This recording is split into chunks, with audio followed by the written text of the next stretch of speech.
This is the picture of a male clownfish, and it's actually able to become a female. Finding Nemo gave us a lot to believe about clownfish. That they're small, colorful reef dwellers who stick close to their anemones, too afraid to leave their homes. That they're cautious, territorial, and maybe even a little overprotective. It also gave us a widowed clownfish, a lost son, and the quiet grief of a reef after tragedy. In the first few minutes of the movie, Marlin, Nemo's father, had just lost everything. His mate and 299 of their eggs, all to a vicious barracuda strike. All eggs gone, except one, Nemo. So Marlin raises him alone, a single son with a damaged fin, and a father consumed by fear. But here's the thing, in the real ocean, Nemo wouldn't have just been left with one terrified dad. He would have gotten a new mother. And that same father, he wouldn't have stayed Marlin at all. In fact, nature would have transformed Marlin completely and into a mom. Nemo would have gained a new father, and the whole dynamic of the reef would have changed.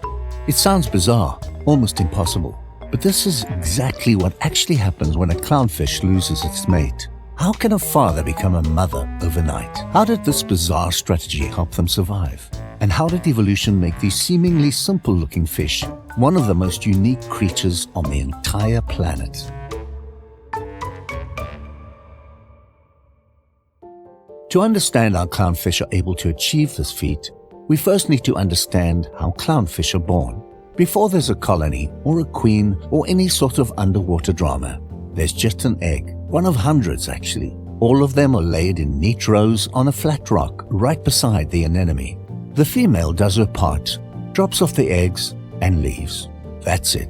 She has no role in taking care of the eggs and goes back to the anemone. From there, the male takes over, fertilizes the clutch, and then becomes the most overworked babysitter in the reef. He fans the eggs all day to keep them oxygenated, picks off the bad ones to stop infection from spreading, and generally hovers like a helicopter dad. He barely eats, he barely sleeps. He's got one job, and that's to ensure the kids make it to hatch day. And after 6 or 7 days, as something stirs inside those tiny orange eggs, silver dots appear. Those are the eyes. You can see them moving. And then, just after sunset, when the reef is safely dark, the eggs start to hatch one by one. What comes out are tiny larvae, no bigger than a grain of rice.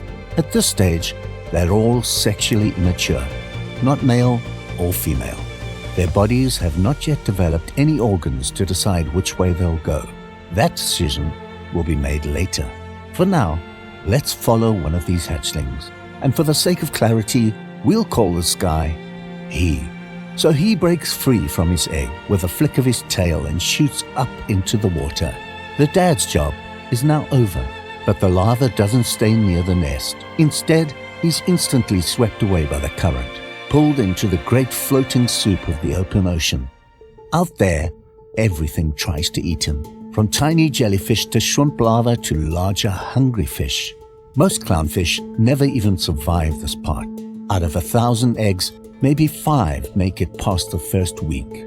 But for this one that does survive, he fights while feeding constantly on plankton, algae, and whatever he finds. As he grows, his fins sharpen, and his body starts to glow faint orange. He's still mostly transparent and nowhere near sexual maturity, but now he's no longer drifting aimlessly as plankton. He starts actively swimming towards the reef, moving like a true fish for the first time. This isn't a conscious choice. It's pure instinct, written deep into his biology. Scientists believe that clownfish juveniles navigate using a mix of light, smell, and sound. They're drawn to the scent of the coral, the low-frequency sounds of a healthy reef, and even chemical cues released by sea anemones, their future homes. See, life on the open sand flats of the reef doesn't offer much in the way of comfort. There are no rocks to tuck under, no coral towers to hide behind, just bare sand, the occasional current, and a lot of hungry predators passing overhead. For a small fish, it's an unforgiving place to live. So how do clownfish manage to live in this deathbed? Instead of swimming aimlessly or hiding in crevices, they form long-term partnerships with these sea anemones. These soft-bodied, tentacled animals are known for their dangerous stings. Their tentacles contain specialized cells called cnidocytes, which can deliver venom powerful enough to paralyze or kill small prey. Most reef species keep their distance. Clownfish do not. They've evolved a protective mucus on their skin that prevents the sting from firing. Some theories suggest that clownfish acquire chemical camouflage by rubbing against the anemone's tentacles, while others point to genetic adaptations in their mucus. Either way, the result is the same. The fish live safely among the venomous arms that would otherwise spell their end. In return, the clownfish helps keep the anemone healthy, removing parasites, cleaning debris, and even luring curious prey close enough for the anemone to sting and devour. The relationship is one of the reef's most famous examples of mutualism, and when a larva finally becomes a young clownfish, this is exactly what he's searching for, a sea anemone with an existing colony. He keeps going, and eventually finds one. He circles it once, then again and again. This isn't something he can rush. If the anemone rejects him, it could mean instant death. So he tests the waters, literally. He brushes gently against one tentacle, then darts back, waits, no sting. That's good. He tries again, a little closer this time, and finally, the anemone lets him in. Not with a hug or anything sentimental, just it doesn't sting, which in the ocean is about as welcoming as it gets. He nestles in, finding cover between the soft, wavy arms with other clownfish. This is where he'll live now, where he'll hide, and where he may one day become a mother. Yes, you heard that right. When a young clownfish finally settles into a host anemone, he doesn't just find a home. He steps into a system, one that's been running long before he got there. It's not a big crowd either. A typical clownfish colony has maybe 3 to 5 members, sometimes a few more, but rarely anything large. At the top of this group is one fish, the largest, most dominant individual. And that fish is always female. She's the only female in the entire colony, and she's the one who lays the eggs. If you think of the colony like a royal court, she's the queen. Just below her is the breeding male. He's slightly smaller than her, and he's the one responsible for fertilizing her eggs and looking after them once they're laid. He doesn't challenge her. He doesn't compete. He simply does his job. And below him are the others, smaller, younger clownfish that don't breed, don't grow much, and mostly keep to themselves. The rules of the colony are simple. Only the top 2 get to mate. Everyone else, lifelong celibacy. No mating, no flings, not even a first kiss. It might sound strict, but this setup keeps the colony stable. Fighting is rare. Everyone knows their place. As long as the queen is around, the system holds. But what will happen if the colony loses its one leading female? If the female dies, whether from age, injury, or a predator, the males will have no one to breed with, and the colony would die. But they don't attack another colony to steal their female either. In fact, they do something more subtle. They take their breeding male, who's been second in command this whole time, and ask him to change, not in attitude, but in complete biology. Well, not like this. But within a matter of days, his hormone levels shift, his reproductive organs begin to restructure, and gradually, he becomes a she. This isn't a disguise or a temporary adjustment. It's a complete, irreversible transformation. The actual transformation starts in the brain. The male's social position triggers a cascade of hormonal changes.